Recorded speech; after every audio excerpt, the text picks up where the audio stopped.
Okay, so a quick video on a cheap, easy, fast, effective way to make a visor. So I have some fan mesh here, just simple mesh that's used for computer fans. Buy a piece of that, get a piece of PETG plastic.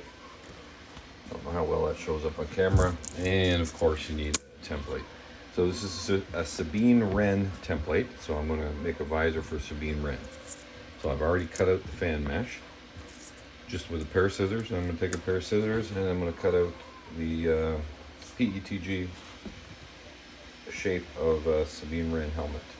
Okay, so I've cut out my PETG plastic visor, my fan mesh visor. I also did a plastic one and put some mirror tint on it. So it's just window tint. You just put some water on the plastic, then you put the tint on and try to squeeze out all the bubbles, which I didn't do. And then you just trim it around. Okay, so we'll just have that one there just so we can take a look at it. So there's Sabine Wren helmet. I use and sell the Galactic Armory Sabine Wren helmet. There's some soup in the background too that got on sale. And it has slots in it for the visor, so it just drops in. Let me see if I can do this on camera.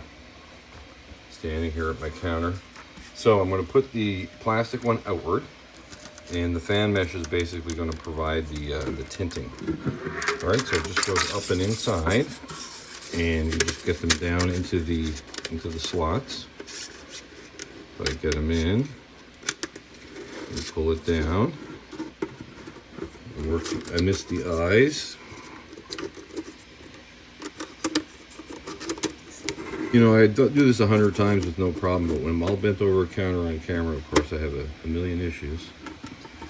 And there it is, so it's in almost. I'm going to try to get that in fully here off camera where I can actually hold it. Okay, so as soon as I bounced it, it bounced back into place. All right, I'm going to put it back in place and I'm going to set it down carefully this time. It's just the non-sanded edges of the eyepiece catching onto it, that's all.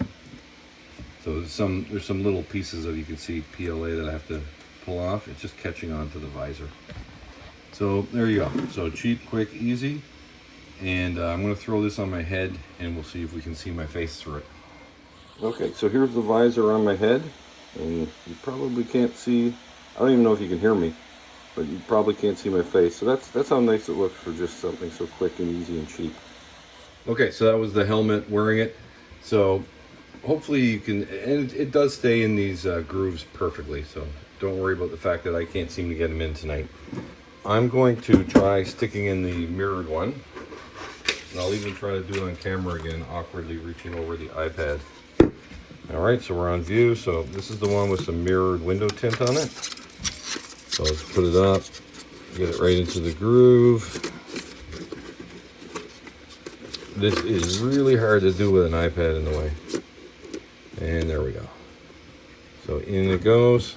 I missed this eye over here, but you get the idea. So you can just put some mirrored window tint. I'm going to push that eye in. There we go. So you can get some mirrored window tint. I can't get them in on camera. And really get fancy if you want. You can get colored window tint. You can make the visor any color you want. Nice and reflective, so nobody can see you. And if you get hot, if you're at a long event or something, right, you can just pull this one out and just switch it to the fan mesh. This will dissipate the heat, allow you to breathe. At night, nobody will be able to see in it. In the daytime, it's still pretty hard to see in unless someone shines a light right in. This stuff is, once you got all your padding in and you're wearing it with your costume, it's very hard to see in through this. But it's a good backup to have in case it gets too hot. So here's me stumbling through another video, but it's a quick and easy way to make a visor. Not for every helmet, but for these flatter ones like Mandalorian, Sabine Wren, Bo-Katan, where you can just bend the plastic a little bit, slide it in. Might not work on all things like Halo helmets, but for this purpose, it's great. This is what we sell as an add-on to our helmet. You get a piece of fan mesh and a piece of the PETG visor, and you're good to go, right out of the box.